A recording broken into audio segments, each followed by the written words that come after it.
Hello everyone, आज हम बात करेंगे पोस्ट ऑफिस की एक और पॉपुलर स्कीम के बारे में। आज हम जानेंगे पोस्ट ऑफिस की आरडी स्कीम के बारे में, जिसको हम रिकरिंग डिपॉजिट भी बोलते हैं। तो इस वीडियो में हम जानेंगे कि ये खाता कौन कौन खुलवा सकता है, कितने रुपए का ये खाता खुलेगा, एक आदमी कितने खाते खुलवा सकता है। इसके साथ साथ हम जानेंगे कि अगर हमें बीच में खाता बंद करवाना हो तो तब हमें कितना नुकसान होगा, कैसे ये बंद होगा। और जैसा कि आपको पता है, पोस्ट ऑफिस किसी को लोन नहीं देता।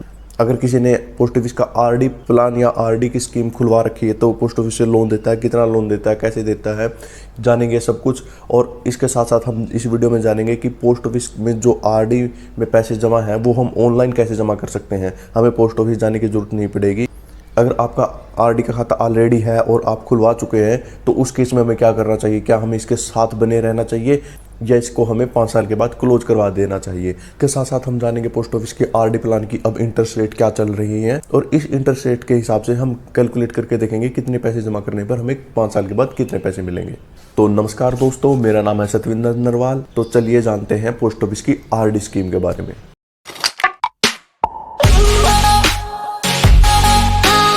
पोस्ट ऑफिस की आरडी स्कीम या आरडी प्लान ये 5 साल की स्कीम है, जिसमें आपको हर महीने कुछ पैसे जमा करने होते हैं और ये आपको इंटरेस्ट रेट के हिसाब से 5 साल के बाद मिल जाते हैं।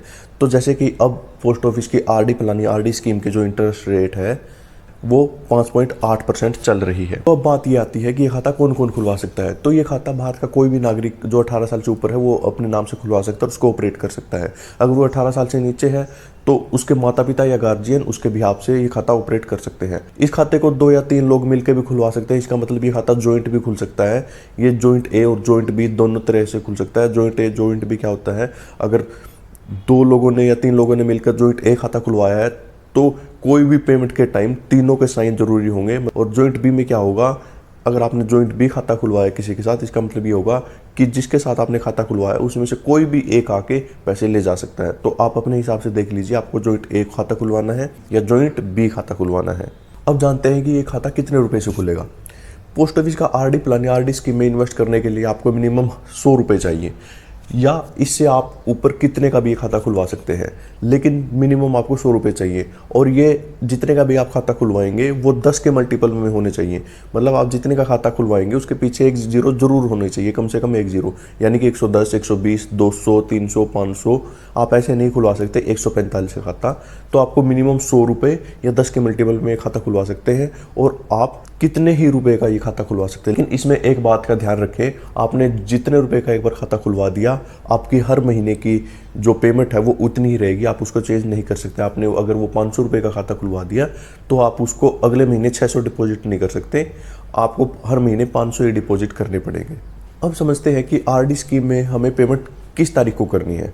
मान लीजिए आपने खाता खुलवाया 1 से और 15 तारीख के बीच में, तो आपको जो अगली पेमेंट है वो अगले महीने 1 और 15 तारीख के बीच में ही करनी है। अगर आपने खाता खुलवाया 16 तारीख से लेकर मंथ की लास्ट डेट तक, तो आपको पेमेंट भी अगले महीने 16 तारीख से लेकर मंथ की लास्ट डेट तक आपको पेमेंट करनी है।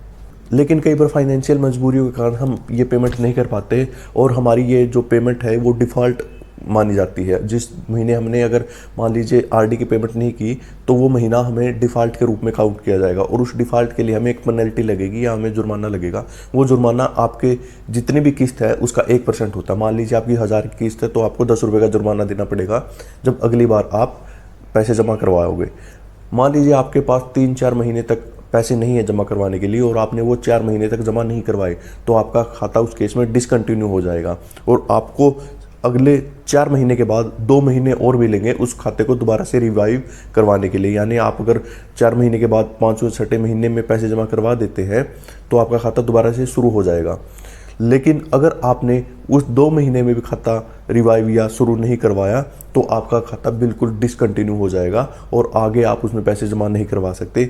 वो आपको सिर्फ जब खाता कंप्लीट होगा तभी वो पैसे आपको मिल सकते हैं।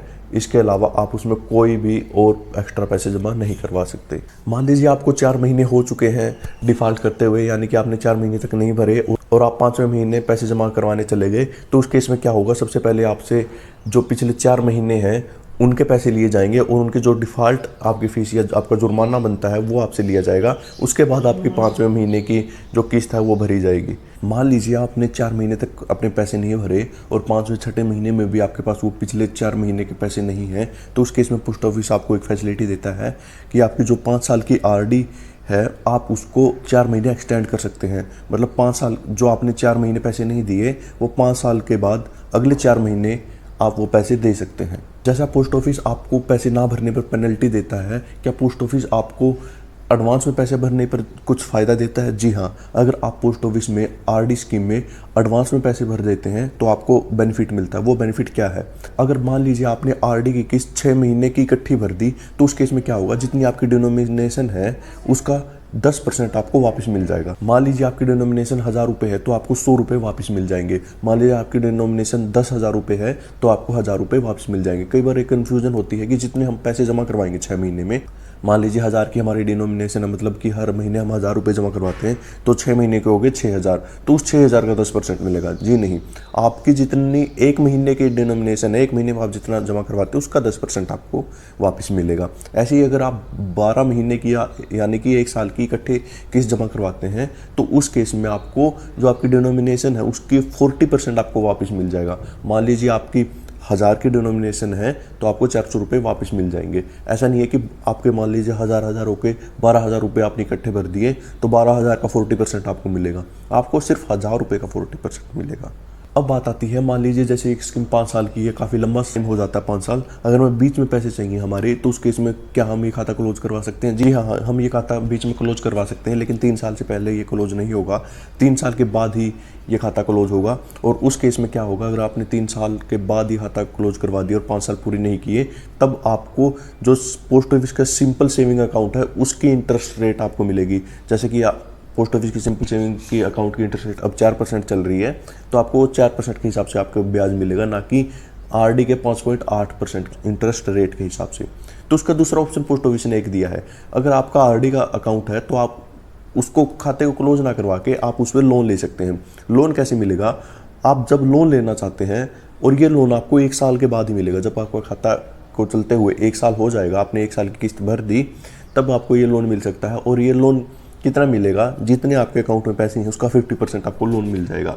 और इस लोन की जो इंटरेस्ट रेट होगी, जो आपकी आरडी की इंटरेस्ट रेट है, उससे 2% ज़्यादा, मतलब आप जो पैसे लोगे उस पर आपको 2% ज़्यादा ब्याज देना पड़ेगा। अगर आपने वो पैसे नहीं भरे, आपके पास कभी इतने पैसे नहीं आए कि आप वो लोन वापस चुका सकते हैं, तो जैसे ही आपका आरडी का अकाउंट क्लोज होगा तो उसमें से वो पैसे काट लिए जाएंगे। अब बात करते हैं जिसका ऑलरेडी खाता खुला हुआ है, उनको क्या करना चाहिए, कि खाता कंटिन्यू करना चाहिए या इसको 5 साल के बाद क्लोज करवा देना चाहिए। जैसे कि हमें पता है कि आरडी स्कीम जो 5 साल की है, तो जैसे ही 5 साल होते हैं तो आपको उस टाइम ये देखना चाहिए कि इंटरेस्ट रेट कितनी चल रही है करंट में। मान लीजिए आपने खाता खुलवाया था 4 साल पहले, उस टाइम इंटरेस्ट रेट थी लगभग 6.8 या 6.7 के आसपास, और अब इंटरेस्ट रेट है 5.8। तो पोस्ट ऑफिस आपको एक फैसिलिटी देता है, अगर आप इस खाते को एक्सटेंड करवाएंगे, आपने जो शुरुआत में खाता खुलवाया था जब जो इंटरेस्ट रेट थी आपकी, वही इंटरेस्ट रेट आगे रहेगी। मतलब आपने अगर मान लीजिए 6.8 पे आरडी का अकाउंट खुलवाया था, आज बेशक से 5.8 हो, तो आपको जो, अगर आप खाते को एक्सटेंड करवाएंगे तो आपको 6.8 के हिसाब से ही आगे भी पैसे मिलेंगे। और पोस्ट ऑफिस आपको एक और फैसिलिटी देता है इस केस में, अगर आप ये आरडी का खाता आगे एक्सटेंड करवाते हैं तो उसमें ज़रूरी नहीं है कि आपको 5 साल तक ये खाता रखना है या 3 साल के बाद ही क्लोज होगा। 5 साल के बाद जैसे ही एक्सटेंड करवाएंगे आप उसको कभी भी क्लोज करवा सकते हैं। और जो आपको इंटरेस्ट मिलेगा वो कैसे मिलेगा वो देखते हैं।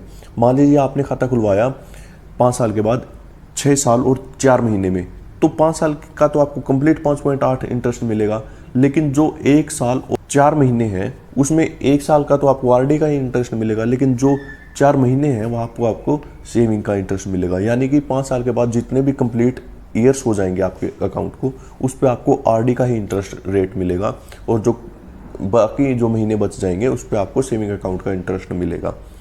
और ये काफ़ी बेनिफिशियल हो सकता है क्योंकि अब इंटरेस्ट रेट बहुत ही कम है और पहले ज़्यादा थी, तो आप उसको एक्सटेंड करवाने में आपको फ़ायदा है।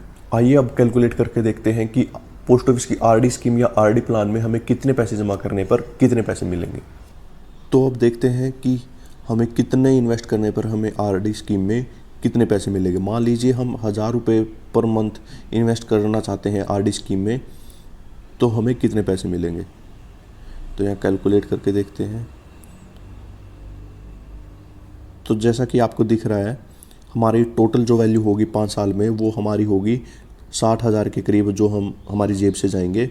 और जो हमें इंटरेस्ट मिलेगा वो मिलेगा अभी, क्योंकि 2020-21 के हिसाब से इंटरेस्ट रेट चल रही हैं, जो 2020-21 में थी वही इंटरेस्ट रेट चल रही हैं। ये पिछली इंटरेस्ट रेट के हिसाब से जितने भी ये अमाउंट है ये पिछली इंटरेस्ट रेट के हिसाब से है। अब जो हमें मिलेगा अब इन्वेस्ट करने पे वो हमें मिलेंगे 69,697 रुपये। हमारी जेब से जाएंगे 60,000 रुपये और हमें मिलेंगे 69,697 रुपये। और ये लगभग 9,697 रुपये का इंटरेस्ट हमें मिलेगा। अब बात आती है कि क्या हमें ये खाता खुलवाना चाहिए या नहीं खुलवाना चाहिए। मेरा स्ट्रॉन्ग सजेशन ये है कि अभी आपको ये खाता नहीं खुलवाना चाहिए, क्योंकि अभी इंटरेस्ट रेट 5.8 है, वो 6 से कम है। इतनी तो 5% के आसपास तो हमारी महंगाई दर हमेशा रहती है। तो हमें कुल मिला के हमारे पैसे पे 0.8% ही इंटरेस्ट मिलेगा। तो वहाँ से हम अपनी वैल्यू को क्रिएट नहीं कर सकते, हमारी जो मनी है उसको हम ग्रो नहीं कर सकते। इससे अच्छा ऑप्शन है आपका म्यूचुअल फंड।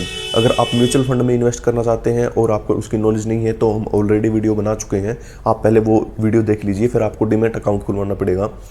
अगर आप कंफ्यूज हैं कि कौन सा डीमैट अकाउंट खुलवाएं तो मैंने लिंक डिस्क्रिप्शन में दे दिए हैं, आप उनमें से कोई भी आपके पसंद का डीमैट अकाउंट खुलवा सकते हैं और बिल्कुल ईजिली आप वहाँ पे म्यूचुअल फंड में इन्वेस्ट कर सकते हैं। और जहाँ आपको यहाँ आरडी में 5.8 का इंटरेस्ट रेट मिल रहा है, वहाँ पे आपको 15 से लेकर 20% तक का भी इंटरेस्ट रेट मिल जाता है। तो मेरी तो रिकमेंडेशन ये रहेगी कि आप म्यूचुअल फंड में इन्वेस्ट करें। और अब स्टॉक्स, जीरोधा और एंजल वन सारी टॉप की कंपनी, आप किसी से भी अपना डीमैट अकाउंट खुलवा के आप म्यूचुअल फंड में इन्वेस्ट कर सकते हैं। बाकी आप क्या सोचते हैं, आप आरडी में इन्वेस्ट करना चाहते हैं म्यूचुअल फंड में, कमेंट में जरूर बताइएगा कि आपका रीज़न क्या है किसी में भी इन्वेस्ट करने का। ये था हमारा पोस्ट ऑफिस की आरडी स्कीम के बारे में। अगर आपको वीडियो थोड़ी भी इन्फॉर्मेटिव लगी हो तो चैनल को सब्सक्राइब कर लीजिए, लाइक कर दीजिए और शेयर कर दीजिए। धन्यवाद।